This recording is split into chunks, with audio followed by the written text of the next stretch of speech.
What's up, everybody? Welcome to Farmersburg Remastered. Today we're going to attempt to restart a farming series here on the channel. If you guys want more farming content and if you enjoyed today's video, then it's very important that you like the video and let me know in the comments down below if you want to see more farming content. As you guys know, the more views a video gets, the more that content gets made. So if you want more farming content, then help me out and make sure that I know that you guys want us to continue farming. But we're here on Farmersburg Remastered by MRG. He recently released this beta of the remastered version. But to go over the equipment, we've got an old International 886 Turbo. This thing's coming in at 95 horsepower. We actually used to have one of these on the farm in real life, which is why I got it here. Attached, we have a Vermeer rake. We also have a Vermeer baler right on over here, the 605M. We've got a John Deere mower here. This is the 2280 diesel with the 300 twin knife front attacher. This is something I don't have a lot of knowledge on, but I'm excited to give it a try. It recently came out as well. And our large tractor is the Case MX 180. This is 145 horsepower, I do believe. So it is the largest tractor we have on the farm. Then if we run off over here, we see we've got two Brent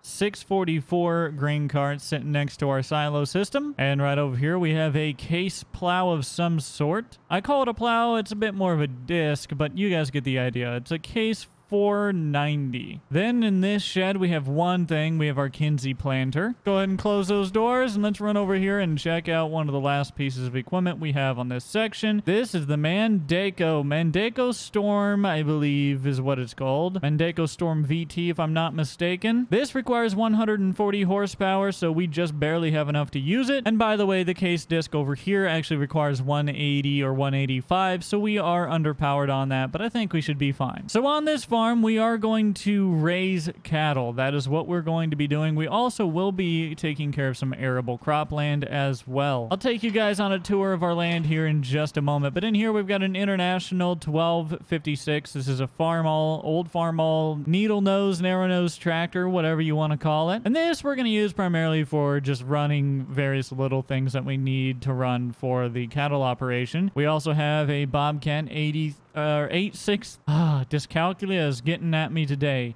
863. If you guys don't know, I have dyscalculia. I can't read numbers. They get all jumbled up. And that's our skid steer that we're going to be using on the farm. I'm excited to give that thing a try. But that's pretty much the tour of everything. As you know, we've got our large area here. We've got our main cattle barn right over here. And this cattle barn has a little crossway so the cattle can get on into the pasture. Over here next to these pits, we've got a couple trailers. We've got our livestock trailer and our bale trailer sitting over here. We also have a hay buster right here. This is actually a brand new hay buster, the only new piece of equipment on the entire farm. And that is the tour of our farm itself. Now let's go out and check out the land before we get into work. All right, so we're going to hop up in the truck and we're going to go check out what fields we own on the farm. By the way, if you guys were wondering, we have $44,281. So it's not like our farm is starting with a whole lot of capital. $44,000 is all we have to work with. But this field right here next to our farm, this is our field,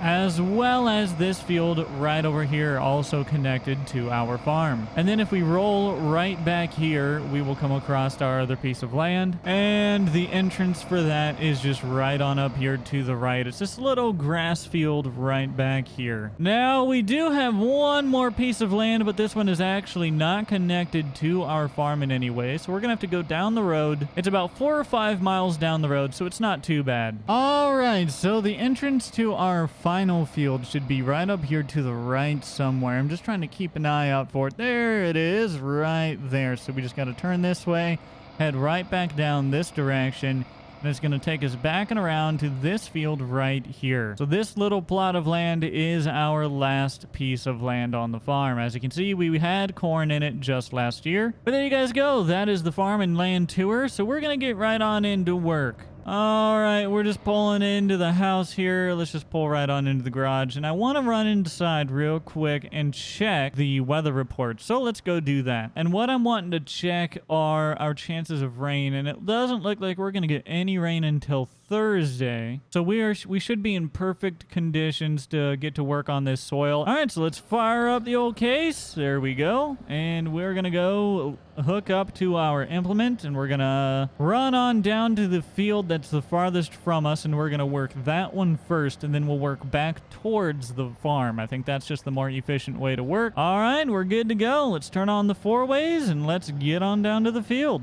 But we made it to the field, so we're going to turn off the 4-ways, and we are going to pull right on in and get to work here. So let's put the hydraulics down. Man, those are fast. Maybe I need to decrease that pressure here. Holy cow. And we're going to line ourselves up just a little bit right about there ought to do. Let's go ahead and drop this down.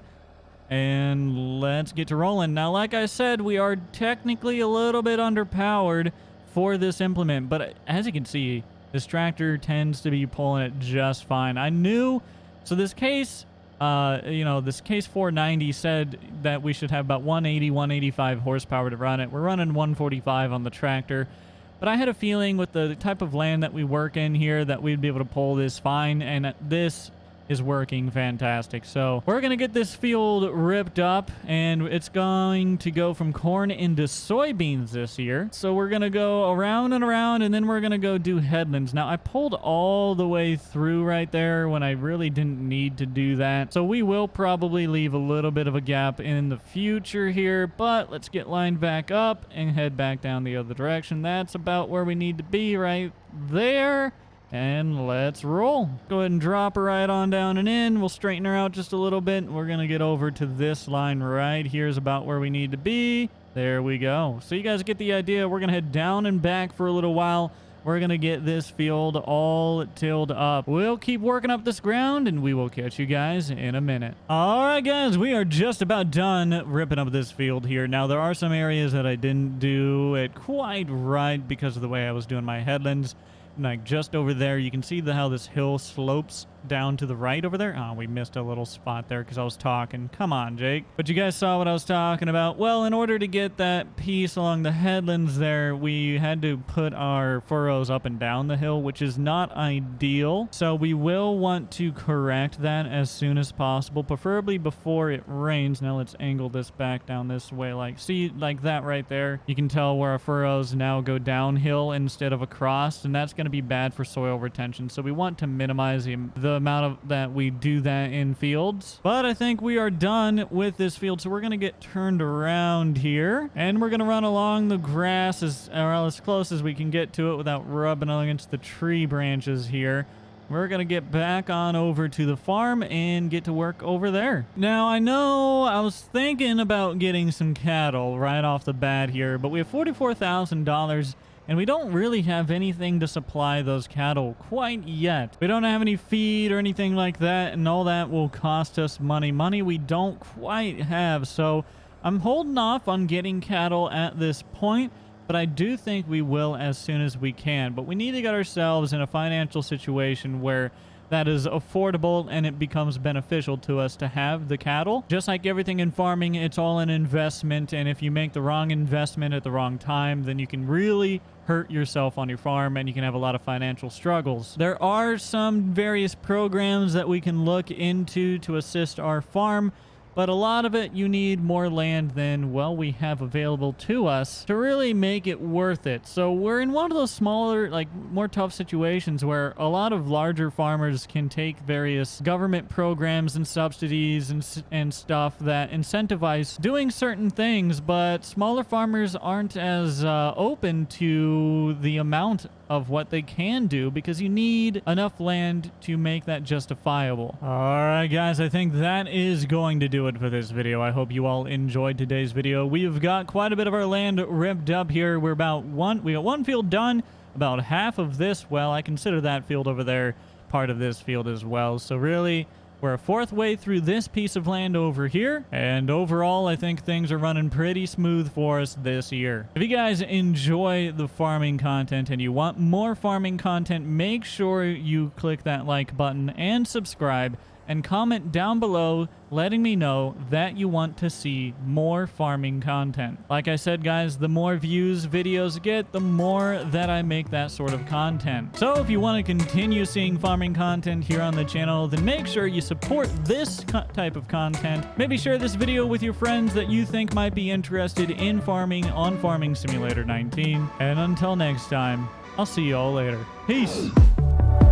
Can you picture you and me in the darkness? Kissing, touching.